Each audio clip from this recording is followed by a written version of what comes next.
guys in the dark.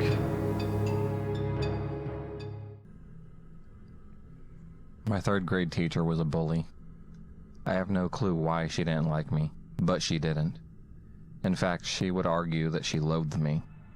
She scared me, and for a while nothing meant more to me than the approval of other adults. My go-to highlights from that school year is telling this story. Constantly putting me in timeout by sending me in front of the corner of the class for everyone to stare at me. She never did this to any other students, at least never in my classroom. I cannot remember why she did this, but I specifically remember being afraid of her and always trying to be on my best behavior to avoid this. It didn't matter. Then when I'd stand there for what felt like ever, missing the lesson and feeling the eyes on me, I'd give in and ask how long I had to stand there, since she would never tell me. She'd just stop and direct all the attention to me and loudly tell me, "You're still standing there? If I were you, I would have gone and sat back down already. But then again, I'm smarter than you." It's so confusing. All I know now is that she did it to make me feel and look stupid. I was always participating in class growing up. I took pride in it, and it helped me learn the material. She'd purposely ignore me every single time I'd raise my hand, then give me bad marks about my participation to take home. For birthdays, she would put a cutout balloon on the giant calendar on the door by your name written on it so everyone could see and wish you a happy birthday when they walked in. On my birthday, I had no balloon, so one of my friends went up to the teacher and let her know it was my birthday in case she forgot. She then, very loudly, so all the students could hear her, and still staring at me, exclaimed, "I'm not wishing her a happy birthday because she didn't bring in anything for the class." On the day before our class Christmas party before break, we were all making our paper stockings to hang up for students to put in goodies in. She walked over and saw I cut mine a bit skinnier than the average stocking, grabbed it and held it up in the air while loudly stating, "Look, class, look like Jackie's only getting a pencil for Christmas. Cue her," and everyone laughs. One day during class, we were all reading. My friend sitting next to me whispered and asked what page we were on because she didn't pay any attention. All I did was tell her the page number quietly, and out of nowhere, I felt a smack on the back of my head. My teacher smacked me, saying I was rude, disruptive, and disrespectful to the entire class. In the spring, my school had a field day where the kids would all participate in races and games for prizes. I did the pie eating contest, and prizes were cute little victory headbands. I won, but she refused to give me a headband. Then, when it was time for the race portion, I went to go set up my blanket. I had brought it just in case so I can sit on the ground. And as I'm setting my blanket down, my teacher literally jumped in and claimed my spot, telling me I was too late and couldn't sit there, then smirked while saying as I walked away, "Couldn't even get on the ground quick enough if you fell face first." One day during lunch, some of the kids at my table were getting rowdy and throwing food. Nothing huge, but enough for my teacher to notice. On the walk back to the class after sending a few of those involved to the principal, she asked the group if there was anyone else who had been seen or done anything at all during this. I raised my hand to tell her about one other little boy who was the ringleader of the whole incident, but instead of letting me speak, she refused to hear what I had to say and immediately sent me to the office. Then, when the kids in trouble and I were in the principal's office, she openly lied to the principal to get me in trouble, stating that she saw me laughing and encouraging the kids who were throwing food. I was sitting on the other side of the table, not engaging in the slightest. I stayed quiet, and it hurts my heart looking back now that I did, because I remember feeling so damn small and defeated in that moment. There are more, but those stick with me the most. She was just so mean, so petty, always tried humiliating me in any way possible. I was an 8-year-old, polite if not a bit of a goofball, but never meant any harm, never an active troublemaker, and I will never forget how awful she constantly made me feel. How she always made it her personal mission to have the class staring or laughing at me. How she belittled and bullied me. The pleasure she took in embarrassing me and creating opportunities to embarrass me. A little kid, I don't know why I didn't say anything to my parents at the time. She intimidated me pretty good, and I think seeing her lie to the principal and him believing her over me made me think the same would happen with my parents. I did tell them years later after we moved and such, but I wish I'd told them sooner. Wherever you are, Miss Whetstone, screw you, let's never, ever meet again. When I was 14, I was taking a 3D modeling class at my online school and had a teacher whom I'll call John Doe for the sake of privacy. He was around 60 at the time. When John Doe was a little friendly, he would always ask to Skype and would talk about subjects unrelated to school. If I only had an audio on, he'd ask for me to turn on my video. He'd also ask me to lower my camera when I was wearing tank tops and whatnot. He'd say I was the most beautiful girl in Hawaii, and would tell me how lovely I looked, and be very complimentary. He sort of opened up to me, in a way that was unusual for a teacher to do so. He also always gave me A's, so I appreciated that. Never an imperfect score. My 14-year-old self had never had someone open up in that way, so I went along. It kind of intrigued me. I didn't mind because he always gave me perfect grades and was always flattering towards me. He'd look at my chest when we were Skyping and would always compliment my physical appearance. He'd say we should meet sometime in person and ask where I lived. He'd say he'd swing by even though I was far, just to hang out and talk. He said he'd love to see me in person. That never materialized. So this complimentary behavior and Skyping went on for months, until he randomly disappeared from the school and Skype.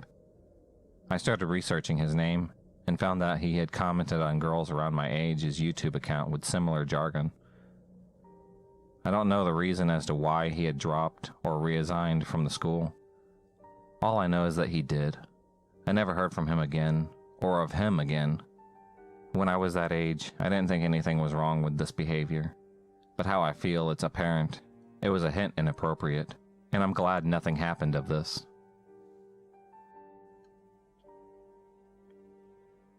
Back in the early 2000s, I was putting in my mandatory driving time with a driver's ed instructor. I am a female, very tall with long legs, was around 16 at the time, and was just beginning to receive a lot of unwanted, creepy attention from older men. I live in a pretty rural area with medium-sized town, at its heart surrounded by farmland and tiny towns. Before beginning, I had almost no driving experience before putting in my hours, as my parents never had any interest in teaching me to drive. My lack of skills became very apparent when the instructor wanted me to drive in a larger town, and I had no idea what I was doing. He immediately directed me to drive to some of the smaller, quiet towns so I could get a feel for driving in a safer environment. Eventually I got the hang of it and was driving in a bigger town by the end of my time. All went normal until our last day. He instructed me to drive out to the smaller town, countryside, which I thought was a little odd. After driving around the town a little bit, he instructed me to drive down a deserted gravel road and to pull into a field approach and park. I wasn't extremely naive, but this made me feel uncomfortable and sent up a red flag. He sat there looking at me, mumbling to himself, shifting around papers for maybe 5 minutes for no apparent reason. He then told me to start the car and drive back to the larger town, and it was over.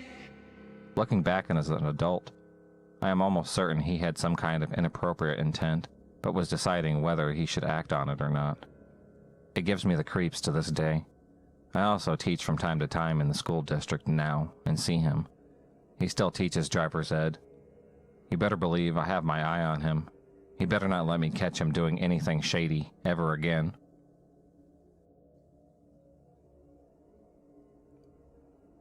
So when I was 7 years old, I was in kindergarten. We had a teacher, Mr. H, but this isn't about him. It's about a substitute that I had one day. I immediately don't actually remember his name, as he was only there for this one day. Mr. H was amazing, very caring, very good with kids as well. This substitute was not. He was genuinely weird and quiet, and didn't talk to us much besides what was absolutely required. Issues arrived at story time. I was wearing a skirt with leggings under it. I was never feminine, so I didn't cross my legs like a lady, like my parents taught me. But hey, I was 7. So after story time, we had time that was like a free period. Some kids painted, some just talked, some napped or ate snacks. I was an avid reader, so I was reading like usual, sitting in the reading corner. The substitute was sitting there too, Nobody else was in this corner with us.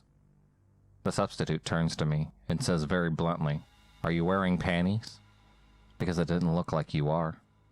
Keep in mind, I didn't have my legs wide spread, just not crossed, and I had leggings on under my skirt. Also, for the record, I was wearing panties. At the time, I was being abused at home, so I honestly didn't think much of it. That sort of stuff was normal to me at that time, but I was still a little put off.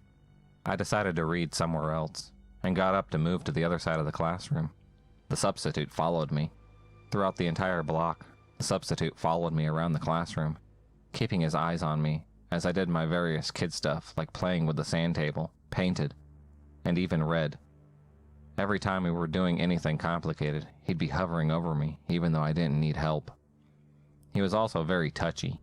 He was constantly touching my shoulder, running his fingers through my hair, among other things, might I add.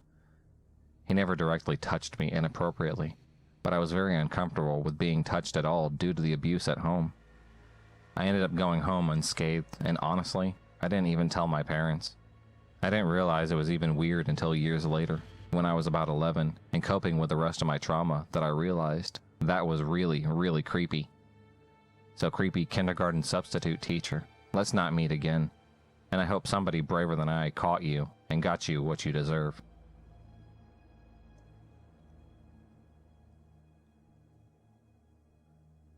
This happened a couple of years ago, so some memories may be a little fuzzy. So my class usually changed before and after gym. My teacher seemed weird, but not creepy in any way, until this particular day at least. It was a long day after working out. All the girls were gossiping, spreading rumors, and whatnot. They started changing into their regular clothes.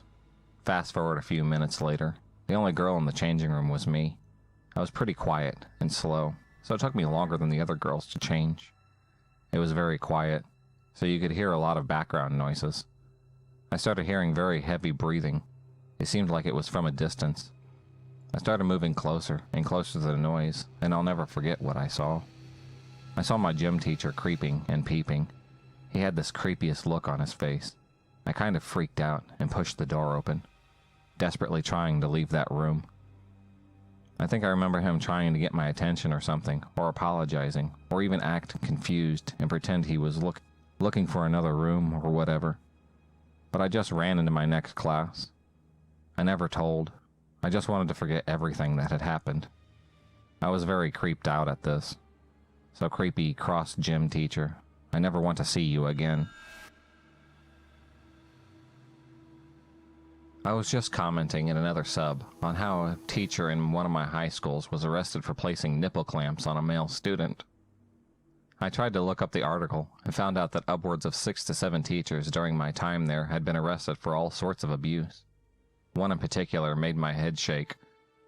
I had a woodshop teacher that went out of his way to be the cool guy. He would let us pretty much do anything in class, and would even let us go out the side door and smoke if we wanted.